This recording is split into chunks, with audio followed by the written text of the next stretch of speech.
Back in June, I discussed what I believe to be some of the most useless skills you can pick up in Payday 2. Some of the skills I ragged on, you guys pointed out were not quite as weak as I first assumed. I've since had tons of fun weaving Saw Massacre and Dire Need into my gameplay thanks to your comments. So let's find out if lightning can indeed strike twice. Today, I'm going to be talking you through the worst perk decks in Payday 2, touching on what makes a good perk deck and where these seem to fall short, at least in my opinion. The hope being that we can theory craft some relevant buffs and changes to give these lesser utilised options another lease of life should overkill take heed. Alternatively, I'm more than happy to be educated by you guys in the comments below as to why I'm giving these perk decks an unfairly hard time. I'm hoping to be converted to a biker main by the time this video is released. All that said, strap in, lean forward and prepare to defend your pride and joy as we take a look at Payday 2's worst perk decks.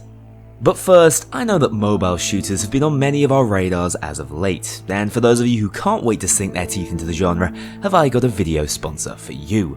That's right, PUBG Mobile is one of the largest and most established out there, with an active daily player base exceeding 50 million and a steady stream of fantastic updates to keep this mobile battle royale at the top of its game. And if BRs aren't enough for you, fear not, you'll be able to try out 10 other game modes such as Weapon Master or TDM in either first or third person.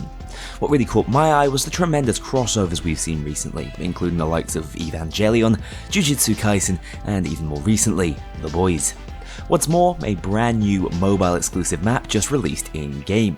Livik is a fast-paced 52-player map with dozens of dynamic features and minigames, including new ways to traverse the environment with the addition of ziplines, an awesome volcanic biome, and a new treasure map system for seeking out some of the best loot around. It's a ton of fun I'm more than happy to recommend for you guys to try out. Head on down to the description below to download the game for iOS or Android and give Livik a go. Back onto those poor, underperforming perk decks, let me first drop a disclaimer. I'm not going to go to town on the likes of Rogue. Whilst it is a downgrade in almost every way next to a dodge deck like Hacker, Rogue is still an entirely competent perk deck that can hold its own. It's DSOD worthy and has the added advantage of being extremely simple to use. All of Rogue's individual perks will be consistently aiding you in a heist without any player input, making it a convenient deck to run at times, bearing in mind we can still carry the extremely powerful concussion grenades with it. And the increased weapon swap speed is always a nice bonus. So yes, you will be better off learning Hacker or even Sicario in the long run, but Rogue is not a terrible option for beginners, those who want to keep things simple, or anyone pining for the good old days of 2015. Also, to try and eke the very best out of all these featured perk decks, even if they might not deserve it, I'll be showcasing top builds uploaded by members of the DSOD community. With enough knowledge and game sense, you can make anything work, but that doesn't mean the holes in these decks don't still shine through. Be sure to check out the full build videos linked in order of appearance from the description below. Right, that out of the way, let's get to suffering through the worst of the worst, starting with the infamous tag team. Now then, prepare to have your minds blown. Tag team ain't bad. Below DSOD, it's recently become one of my favourite decks in the game. It promotes fun and exciting gameplay, as well as a little teamwork. One of my largest complaints used to be that it was effectively useless outside of multiplayer gameplay, but I slightly misunderstood how it could work, bearing in mind you can activate the gas dispenser on a Jokered cop for the same buffed effect. It does have its drawbacks, bearing in mind healing is generally a less valuable effect on Death Sentence, where so many of the best playstyles rely on armor gating and invulnerability windows, but it can find some niche viability within the right build. With a high kill per minute setup, the tag team effect can be extended and recharged almost infinitely, so this perk deck actually has a very short downtime, definitely competing with Grinder as the best healing over time deck. Its added team play element has to also be taken into account, but I will concede for the most part you'll probably find more consistency using Grinder. Sadly, the 20 maximum absorption this deck also opens up is, as we'll learn more about later, insufficient to make any tangible difference on Death Sentence. On Death Wish and below though, this is absolutely a slept on option, so don't write it off completely. If I was looking to buff its power, for use specifically on DSOD, I'd like to see it grant a small health boost when active to make that healing pool more relevant, and I think it would be awesome if it gave movement and interaction boosts to both tagged parties when activated. Oh, and please make it no longer need line of sight, that just results in it being clunkier than it needs to be. Overall, definitely not a deck as in need of sweeping changes as some of those featured later in the video though. I believe Kruk is very much on the same page as Tag Team, underrated due to its slightly counterintuitive concept, but actually quite strong and durable when used with the heavy ballistic vest. This is a great example of a deck which often gets overlooked because it doesn't seem to be the best at anything, but is in fact a fun way to challenge yourself on those higher difficulties without entering the realms of true struggle. I'd argue Kruk is already close to the point of balance. One of my initial ideas was to give it a boost by removing the dodge penalty on ballistic vests when equipped, but generally just giving a deck more dodge is a pretty rubbish and intangible way to buff it. But as a ballistic vest specialized deck, it would be cool to lean into that further by increasing your speed and stamina to suit-like levels when equipped. Infiltrator is an interesting one for me to bring up, as like the previous two, it's not that bad, but tends to be entirely outperformed by a similarly tooled deck. Sociopath is the other melee focused option on offer, and let's be honest, it gives more of just about everything with armor gating, healing and panic. Damage reduction is not nearly as useful as gating, so Infiltrator is not as cohesive in its aggressive mixed melee style. As a pure melee deck, which I'd never advise playing, we've seen how that goes firsthand, it does have some small but often overlooked advantages over Socio, bearing in mind Overdog with Infiltrator actually lasts for 7 seconds without expiring due to the unlisted effect of its middle perk, Advanced Close Combat. This can allow you to activate the massive 10 times damage boost on slower swing speed weapons such as the Spoon, but seldom makes a tangible difference. I would love to see this deck lean into its melee elements a little further were Overkill to buff it. Adding panic to melee kills would be an obvious possibility, but there's a little something more complex I'd love to see considered. How cool would it be to get additional bonus melee effects depending on the unit types we kill? Say for instance a Dozer takedown rewards additional damage reduction for a period. A medic kill grants increased health regen on your strikes, whereas killing a shield multiplies your weapon's knockdown stat on the next swing. We haven't seen this level of complexity explored within melee skills, but this would sure as hell buff Infiltrator, both in terms of viability and probably make it one of the most fun decks in the game to play. As far as I'm concerned, that should always be the priority. Now then, we've had our fun and discussed the decks that aren't outright bad. Next, let's dive into the sad realms that lie even deeper in the Perk deck tier list graveyard. And sadly, I have to start with Yakuza. This is actually one of my favourite deck concepts in the game. I love the idea of getting massive bonuses at low health. The adrenaline style of play has always been great as a risk-reward trade-off playstyle with the likes of Berserker.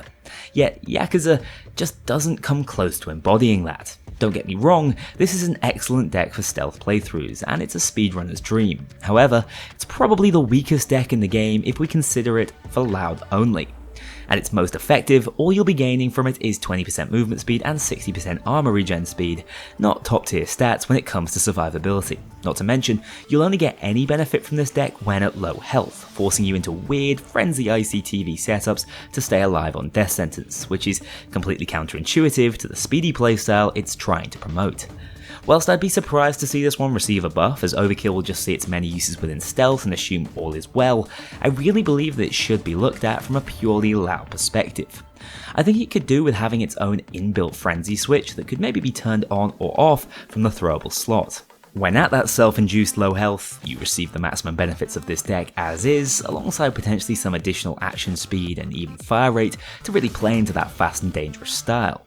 It would probably make sense for this deck to also offer some useful loud stats even when at full health, as this is the only deck that requires you to be horrifically crippled to get any use out of it.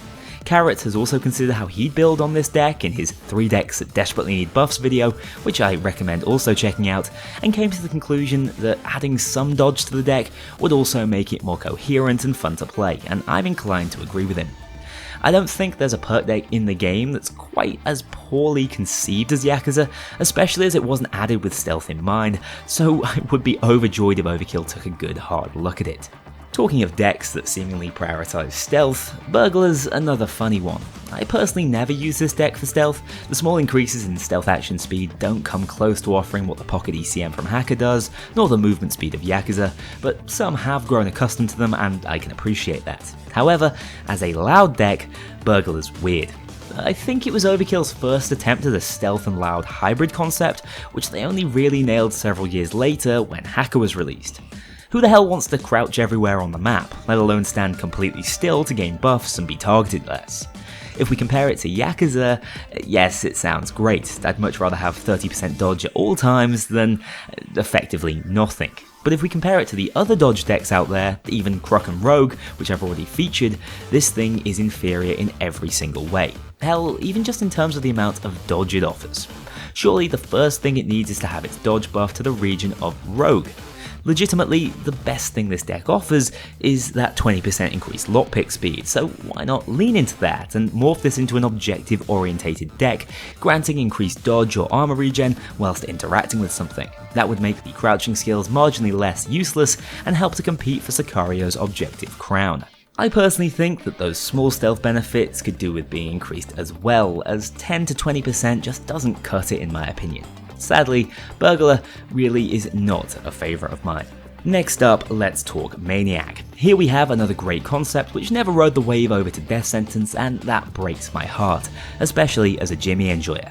I know the complexity in how this deck is explained also contributes to its lower use rate, but simply put, it gives you up to 48 damage absorption so long as you're constantly dealing good damage, as well as potentially offering 24 damage absorption to your teammates. Whilst the supportive part of this deck is good, and on lower difficulties can turn you and your fellow heisters into immortal gods, flat damage absorption has never been adjusted to handle the levels of incoming damage for Death Sentence. As a result, even with maximum Hysteria stacks, you'll likely only survive one additional shot with this deck equipped, nothing compared to what you get from the majority of perk decks in the game. And that really is best case scenario. Half the time, you won't have the stacks and the deck will be doing nothing for you. This could be fixed relatively easily should Overkill be willing to balance the game separately around Death Sentence. I've already suggested the addition of Death Sentence specific bonus perks in the past, but all we'd need to fix Maniac is an increase in the numbers it offers. Doubling the rate to around 96 absorption per shot would make quite a difference up against the usual barrage of 225 damage flying in our direction, whilst allowing Maniac players to also fully tank up against light swats. It's a pretty blunt fix, and I'd much rather someone else waded in to offer something more balanced and precise, but still a step in the right direction for this beleaguered perk deck. Hitman is another deck that Carrot went in on, and as far as I'm concerned, pretty much fixed, at least if Dr. Noobie's mod rendition of his suggested changes is anything to go by. The frustrating thing about Hitman is it's one of the few perk decks that clearly focuses on a specific playstyle, that being Akimbo, and tries to make it better, which is in my opinion what all perk decks should have aimed to do. Alas, Akimbo weapons are fine without Hitman, and it spends most of its time buffing armor recovery rate, only to give it the only rate buff it needed with the 1.5 second guaranteed recovery. Except, even after wasting all those perks, the effect remains misleading, as your armor can still be suppressed when under fire, preventing it from recovering. As a result, this feels like one of the most fragile decks in the game, but it doesn't have to be that way. As I mentioned, Carrot's suggested fix was to turn that variable 1.5 second delay into a 2.5 second guaranteed regen, irrespective of other factors. Alongside some minor buffs to total armor and Akimbo performance, this modded version of the deck feels incredibly good to play when compared to the original. Overkill, hire this man, buff your deck. Biker is up next, one of my least favourites, especially after all the Ron Perlman fanfare around its release. This deck is just incredibly underwhelming. It attempts to gate like Anarchist, but is instead a strange hybrid healing and armor gating deck. Sadly, the for every 10% of missing health or armor perks just exist to bloat the deck and confuse its user. Basically, all you need to know is that you can't rely on its healing, or its gating for that matter. So what does it have? Well, not a lot. I suppose as it activates on ally kills, you can just kinda sit back and be carried with this deck, but even that's a sizable negative as it means you won't necessarily have control of when it procs, meaning successful gating just get a lot harder. If I were to try and keep the essence of this one while still improving its performance, I'd definitely look to tune the numbers up to something a little more respectable for DSOD, especially in the healing department. I also think it would be interesting to add overheal and armor overcharge to this deck. This would reward clean play by allowing you to tank up a bit with Biker, instead of the deck only providing you something whilst already in terrible danger, and it would mean that teammate kills count towards something positive instead of just throwing you off. If the dominant strategy is to bring along first aid kits on your healing and gating deck, you know it ain't really doing the job it should be, so it would be nice if it could offer more resilience throughout combat. Last but not least, let's talk about Gambler. This deck is incredibly earnest, but lord have the sands of time been cruel to it.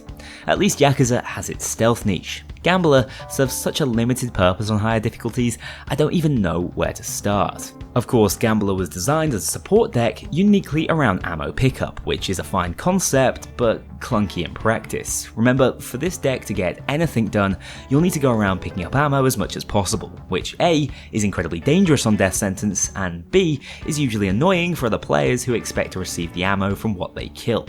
Let's be honest, most people run self-sustaining weaponry for a reason, so Gambler's additional teammate supply is seldom particularly useful. As for the heal, it's a nice bonus that teammates will appreciate, but it's very tenuous as a form of self-sustain. Not only are the numbers quite underwhelming, but healing alone is not enough to make a deck fun to use on DSOD due to the rate at which damage is dished out by your enemies. To make matters worse, Gambler requires you to put yourself at far greater personal risk than any other healing options such as Hacker or Grinder. When aiming to improve it, the first thing I'd consider, as Carrot also suggested, would be to give this deck an enhanced pickup range in the way Scavenger Basic does, making it easier to utilise from behind cover. Then I consider the very limiting 3 and 5 second cooldowns on these pickup effects. Whilst they're probably balanced from a support perspective, individually 3 seconds per heal is really rough, so look to address that, potentially by making it a continuous heal over time based on the number of ammo packs picked up. Let's be honest, trying to grab these things one at a time is a bit of a ball ache. Then finally, I try to add survivability options for Gambler.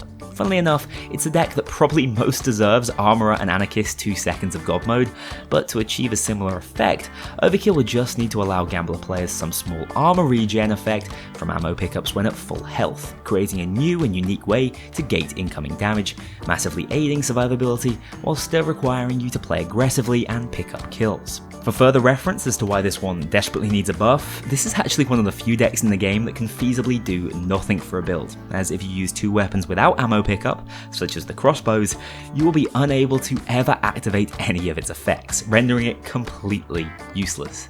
Maybe have a quick look at that interaction whilst you're at it, Overkill.